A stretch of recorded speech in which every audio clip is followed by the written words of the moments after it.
Evening dear viewers of the channel Educate channel और सभी का मेरे चैनल पर हार्दिक स्वागत। प्यारे बच्चों, जैसे कि आप जानते हैं कि आज जो हमारे विलिंगनेस फॉर्म की जो कल हमारे पास मेरिट लिस्ट आई थी, प्रोविजनल मेरिट लिस्ट, जिसकी वीडियो मैंने बताई कि कैसे आपने चेक करना है कॉलेज की साइट पे जाके। दो कॉलेजेस की मैंने आपको वीडियो बनाकर दिखाई। एक तो हमारा जो 11 सेक्टर वाला कॉलेज है को एजुकेशन, उसका बताया कहाँ पर चेक करना है, कैसे क्या करना है, और एक MCM DAV का मैंने चेक करके बताया आप लोगों के लिए।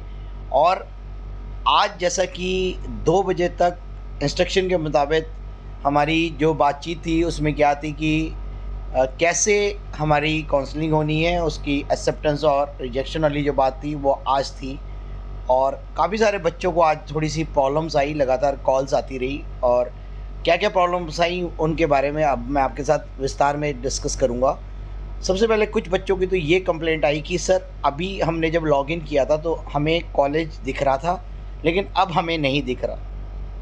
अब क्या होता है कि जब सिस्टम के थ्रू एडमिशन्स प्रोसेस चल रहा होता है तो कई बारी क्या होता है कि वैसे शो हो जाता है।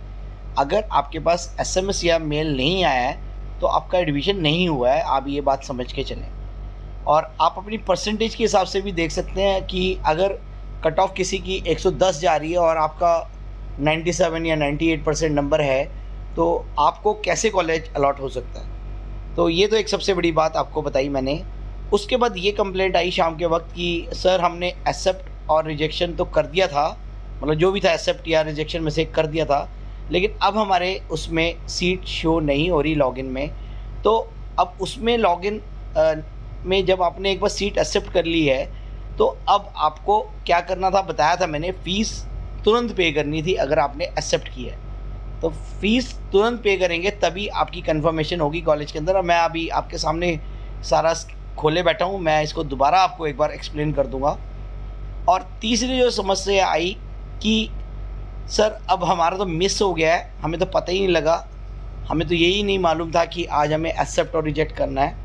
तो कई बच्चे तो इसी वजह से चूक गए कि वो एक्सेप्ट और रिजेक्शन वाली बात ही नहीं उन्होंने सुनी।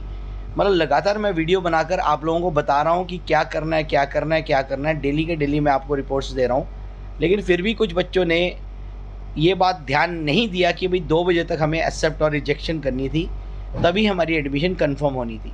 तो इस वजह से काफ़ी बच्चे चूक गए। लेकिन उसमें ये था कि कुछ बच्चों के ऑलरेडी सेकेंड काउंसलिंग में सीट अलॉटेड थी, इसलिए मैं ये कहूँगा कि वो लोग बच गए और उनको वही सीट रिटेन हो गई क्योंकि उन्होंने कोई भी एक्सेप्ट या रिजेक्ट नहीं किया। तो अभी जो उन्होंने पूछा कि क्या वो सीट भी कैंसिल हो जाएगी, नहीं, वो सीट कैंसिल नहीं होगी क्योंकि आपने उस सीट को छोड़ा नहीं है, तो वो आपने फ़ीस पे करी हुई है, तो इसलिए कोई दिक्कत नहीं। अब काफ़ी सारे ये बता रहे हैं कि भाई हमें अब नया कॉलेज अलॉट हुआ है तो क्या हमें फ़ीस पे करनी पड़ेगी या फ़ीस एडजस्ट कर दी जाएगी। फ़ीस एडजस्ट नहीं होगी आपकी, बिल्कुल भी आपको फिर से फ़ीस पे करनी होगी।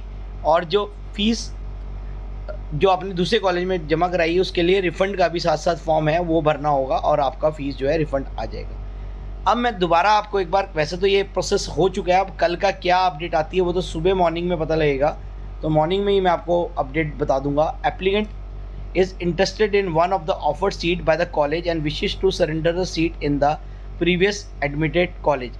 ये ऑप्शन नंबर 1 है बेटा। और accept offer of admission in which he or she will get the admission। 30 तारीख आज 2 बजे तक थी। Reject all the offers admission from other colleges. मतलब आपने, जैसे आप सपोज़ करो आपने 5 जी का फॉर्म अप्लाई कर दिए और 5 में से आपने जो सीट रखनी है उसको एक्सेप्ट कर दो, बाकी सभी रिजेक्ट कर दो। अदरवाइज़ क्या होगा, वो सीट ब्लॉक रहेगी, दूसरे बच्चे को नहीं मिल पाएगी। आपने ये करना है प्रोसेस। उसके बाद लिख रहा है, note after accepting the offer the fees has to be deposit on the same day, that is 30th। Also after the accepting the offer admission in the previous college will be cancelled automatically and request of refund of fees may be initiate by the applicant.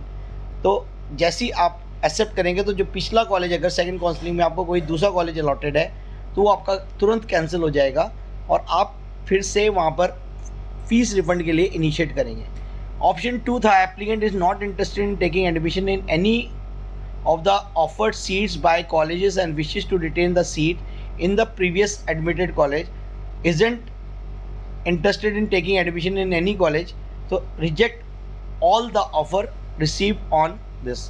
तो अगर आपको पिछले counselling में कोई seat मिली है, आप उसी को रिटेन करना चाहते हैं, तो जो भी ऑफर्स जिस कॉलेज से आपको ऑफ़र आई है अकॉर्डिंग टू योर मेरिट, आपको सभी को रिजेक्ट करना है। तो ये हमारा प्रोसेस था, जैसे कि आपने देखा। कल की क्या अपडेट आती है वो कल हम देखेंगे। अभी तो फ़िलहाल इतनी ही बात आपको बताई गई। फ़ी पेमेंट का लिंक आप देख पा रहे हैं, यहीं पर ही दिया हुआ है, जैसे कि आप स्क्रीन के ऊपर देख रहे हैं। अगर गवर्नमेंट कॉलेजेस का है और प्राइवेट कॉलेजेस में जाकर आपने फ़ी पे करना है। तो इस वीडियो को यहीं क्लोज़ करते हैं। डीएचई की स्पेशल अपडेट है आपके लिए, और वीडियो को ज़्यादा से ज़्यादा शेयर करें और सब्सक्राइब करना ना भूलें, जिससे कि आपको अपडेट मिले। अब जैसे कुछ बच्चे चूक जाते हैं, वो अब वीडियो देखकर अगर आप जागे हैं तो आगे वो प्रोसेस को कंटिन्यू करें और चैनल को बाकी स्टूडेंट्स में रिकमेंड करें, जिससे कि उनको डीएचई की एडमिशन में कोई दिक्कत ना आए।